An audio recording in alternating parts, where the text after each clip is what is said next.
Viktor Gyökeres just scored against Inter Milan yesterday, his third Champions League goal this season, and suddenly everyone's asking the same question. What happens when he finally clicks with Arsenal's squad? Because here's what nobody's telling you. This man scored 62 goals in the calendar year 2024, won the Gerd Müller Trophy as Europe's top scorer, and now he's starting to look like that player again. By the end of this video, you'll understand why the Premier League doesn't have a Viktor Gyökeres problem. They have a problem with what he's about to become. Before we continue, quick ask. If you want more Premier League tactical breakdowns like this, hit subscribe right now. I post every week, and 74% of you watching aren't subscribed yet.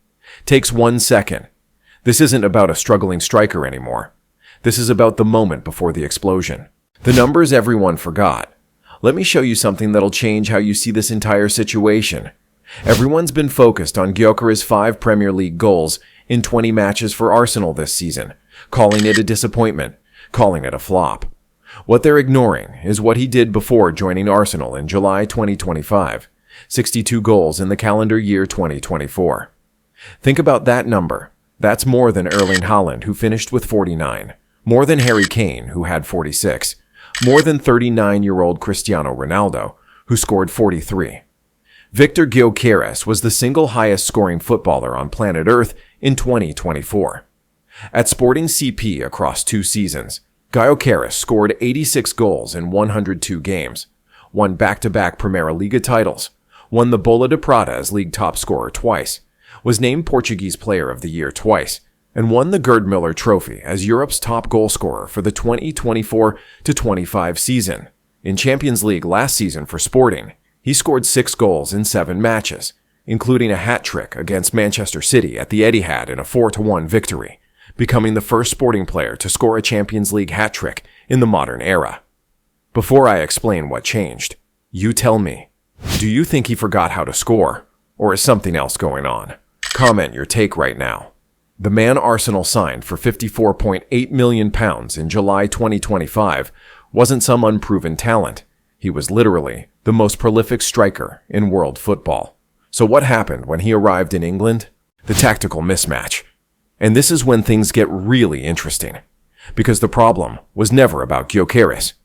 Jamie Redknapp broke this down perfectly on Sky Sports after the Chelsea match, and his analysis reveals exactly why Gyökeres struggled initially and why he's now starting to click. At Sporting CP, Gyökeres played in a system specifically designed around his strengths.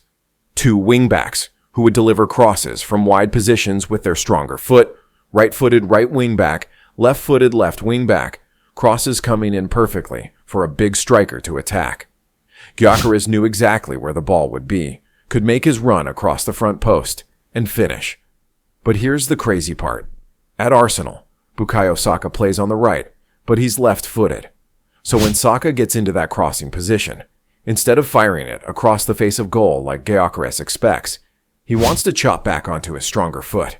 Gabriel Martinelli on the left is right-footed. Same problem in reverse. The service Gyökeres was getting at Sporting, those perfect crosses arriving at the exact moment he's making his run, they weren't happening at Arsenal. Real quick, if this tactical breakdown is opening your eyes, smash that like button and hit the bell so you don't miss my next deep dive dropping Sunday. After his goal against Chelsea last week, his first open play Premier League goal since November 1st, Gyökeres said something important. That's what I need to do. I can do it more often. He acknowledged the criticism about not having the right instincts in the box for a striker. Mikel Arteta defended him after that match, saying, "Viktor has been exceptional in many departments. What he brings to the team, it's a lot. Sometimes I understand that people cannot appreciate it. We certainly do that, and on top of that, he got rewarded with a goal." Most people think Gyökeres is struggling because the Premier League is too hard for him. The truth? Arsenal's system wasn't built for a traditional number 9, and they've been adjusting it around him. The moment it started clicking. Now we're getting to the real question, and this is where everyone's been getting it wrong. The Chelsea match on January 14th wasn't just about one goal. Watch what happened. Gyökeres bundled in from close range after Robert Sanchez failed to gather Ben White's cross, and it spilled into the striker's path. That's classic poacher's instinct. being in exactly the right place at the right time. But then look at Arsenal's third goal. Martin Zubimendi scored, but Gyökeres created it by combining well with him in the build-up. That's the complete striker Arsenal signed. Not just goals, but creativity and link-up play. Declan Rice said something after that Chelsea win that tells you everything about what's happening behind the scenes. I see this guy every day. I see his finishing, how hard he hits a ball. When that space arrives for him and the ball's arriving at his feet to score goals, he will 100% score. Rice continued, defenders in the Premier League want to be able to stop Viktor Gyökeres because he's one of the best strikers in the world. Then yesterday, against Inter Milan in the Champions League, Gyökeres came off the bench and within 5 minutes he scored. 5 minutes after coming on, Gyökeres scored from distance to make it 3-1 after being found by an incredible ball from Gabriel Martinelli, before his finish beat Jan Sommer. Here's what nobody's talking about. That's his third Champions League goal for Arsenal this season in just 5 appearances, and his 9th goal overall across all competitions.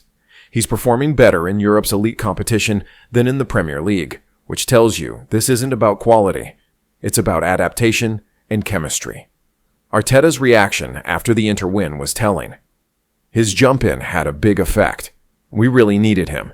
He's starting to find that smoothness, and I'm very happy for him. Hot take. Gyökeres isn't clicking with the squad yet. He's just starting to. And when he fully clicks, the Premier League is in serious trouble. Comment if you agree or think I'm overreacting. The problem for everyone else. This is the moment that proves everything. And it's not about what Gyökeres has done. It's about what's coming. Arsenal are currently top of the Premier League with a 15-5-2 record. They're doing this with a striker who's still adapting, still learning the system, still building chemistry with his teammates. Gyökeres himself said after the Inter match, "We are doing well in the league and in other tournaments. I just try to do my best every day. We are working on and looking good so far." That's the problem for Liverpool, for Manchester City, for every other title contender. Arsenal are already top of the league, and their £54.8 million striker is just starting to hit form. Based on everything we've covered, here's my question. When Gyökeres fully clicks and starts scoring like he did at Sporting, can anyone actually stop Arsenal? Comment your honest take. There's no wrong answer here. Look at what's happening right now in January 2026. Arsenal have won 7 straight Champions League matches, a new club record. They're top of their Champions League group with 21 points. Gyökeres is finding his rhythm at exactly the right time. The man who scored 62 goals in 2024, who won the Gerd Müller Trophy, who destroyed defenses across Europe. He's still in there. The service is starting to arrive the way he needs it. The understanding with Martinelli, Saka, Odegaard, and Rice is developing. The goals are starting to come. Remember his goal conversion rate at Sporting last season, 27.5%. That's better than Mohamed Salah's 25.2% in the Premier League this season, better than Erling Haaland's 20.6%. When Gyökeres gets his chances in the right areas with the right service, he's one of the most clinical finishers in world football. Forget everything I just said, because here's what really matters. So here's the truth about the Viktor Gyökeres problem. It was never that he couldn't score. It's that he was adapting. New league, new system, new teammates. And that phase is ending. He's already scoring in the Champions League. He's delivering in cup games. Now the Premier League goals are starting to come too. The signs were there, people just weren't looking. Arsenal are top of the league with a striker who still isn't fully clicked yet. So here's the real question. When he does, what's anyone supposed to do? If Gyökeres hits 20-plus league goals in the second half of the season, do Arsenal win the title? Drop your answer in the comments, I'll reply to the best ones. The Viktor Gyökeres problem isn't his anymore. It's everyone else's.